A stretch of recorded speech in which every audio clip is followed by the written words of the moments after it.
This video from the Innovation Leaders Club explores how to properly implement the right development process. Proactively developing a technology is good, but tying the technology development process, TDP, to the product development is better. Like the typical development process, the TDP has clear deliverables at each stage, and transparent decisions must be made at the gates. Then it will integrate with the usual PDP so that an innovation can be developed and launched.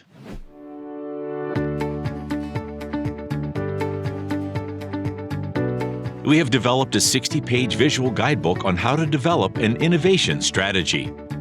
It is a fully illustrated step-by-step guide to building the foundation of an innovation system. Click the link in the description below to download it for free. The Technology Development Process, or TDP, is a relatively structured process set up to rigorously manage a new technology development project, whether scientifically or financially. Mastering the technology in its development and adoption phase takes time, and the results can be unpredictable. The two levels of performance measurement include the TDP and the PDP.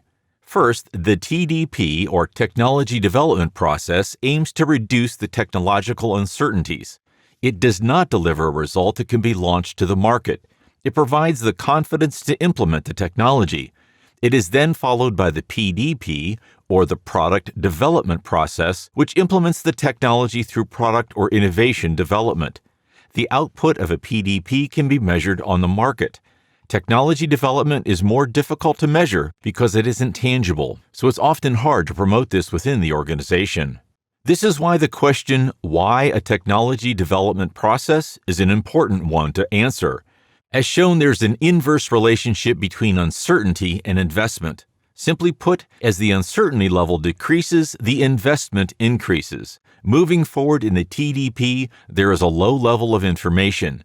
Because of this, there is also low predicted investment or profit. This goes under the premise that having imperfect or limited knowledge results in the potential rise or decline in the unpredictability of profit in the future. Product development risks include market risk, product risk, organizational risk, and other unforeseeable risks. As the PDP is reached, there is more information gathered, and this increases the predicted success. The product development process is a key tool that enables organizations to be in competition with the competitors' products or offerings. It also allows them to keep up with the changes and trends in the market.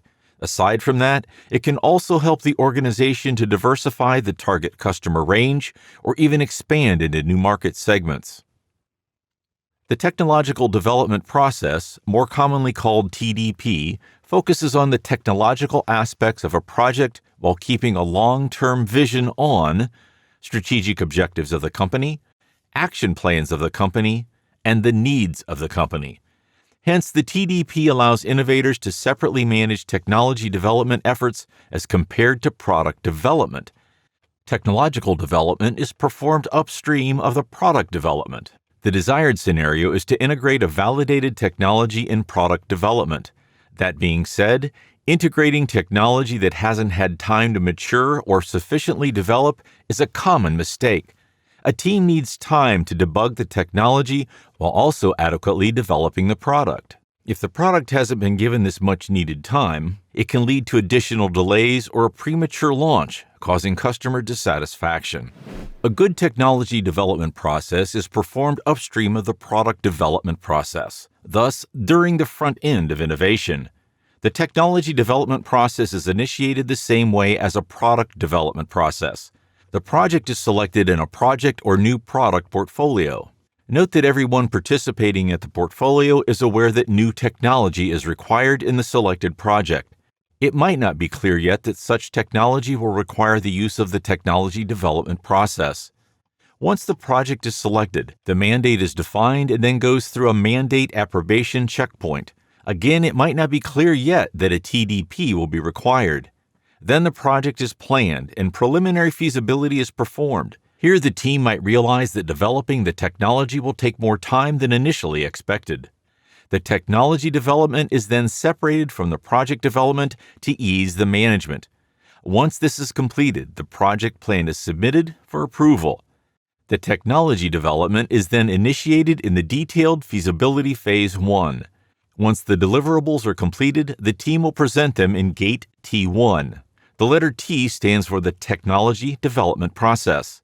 Some organizations also call it Gate -2. Detailed feasibility is refined in Phase 2.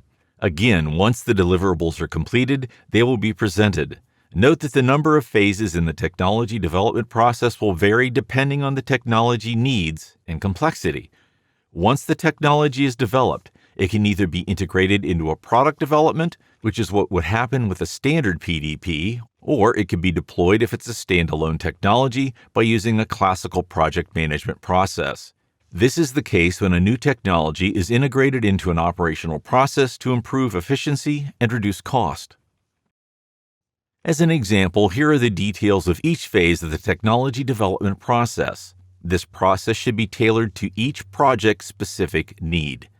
When it comes to planning and preliminary feasibility, the first step is to make a preliminary analysis, which usually requires an overview of the literature, mainly by reading the abstracts and selecting relevant articles, an overview of existing technologies and a summary of the relevant ones, an overview of potential suppliers and their credentials, an overview of the intellectual property and the identification of those that are relevant, an evaluation of the resources and materials needs, an overview of the competitive landscape and an understanding of its offerings, the identification of the knowledge gap analysis, and a preliminary assessment of the financial potential.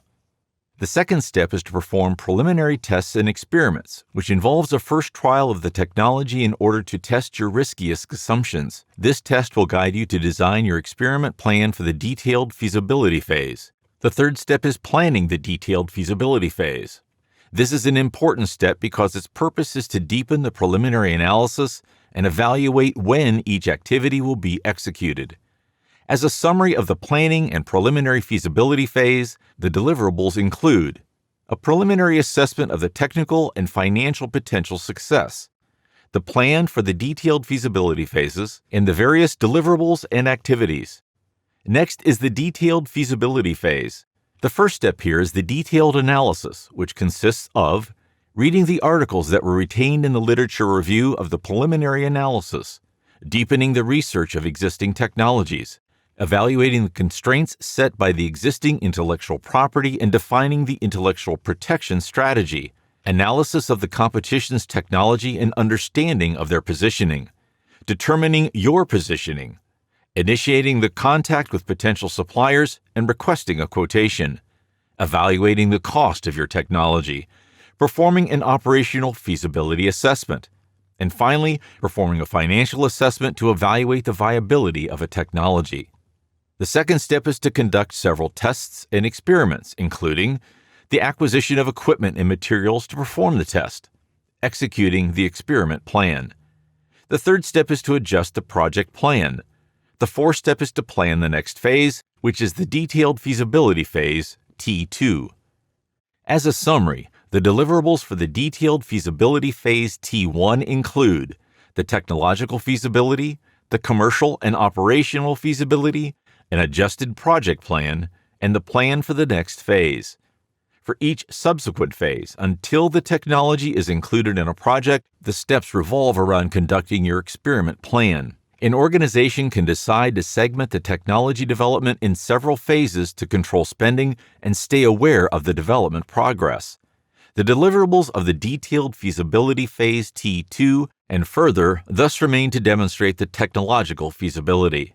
A good TDP should promote a fast approach that is contrary to the instinct of starting with the easiest part first. In an efficient TDP, you should start with the toughest and most uncertain aspect of the project. Robert G. Cooper has presented a process linking technology development and the product development process. According to him, once the technology is developed, it will generally enter the PDP in Gate 2 or the portfolio review. It is also possible to see technologies entering the PDP in Gates 1 and 3. This depends on the project's development stage and complexity. If the project is very complex and the technology can be integrated into various concepts, technology can be integrated as soon as Gate 1.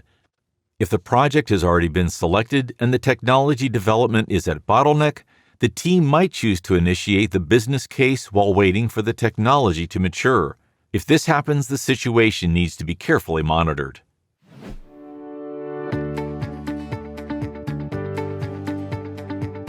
If you haven't already done so, you can get your hands on our popular 60-page visual guidebook for free. Click the link in the description below.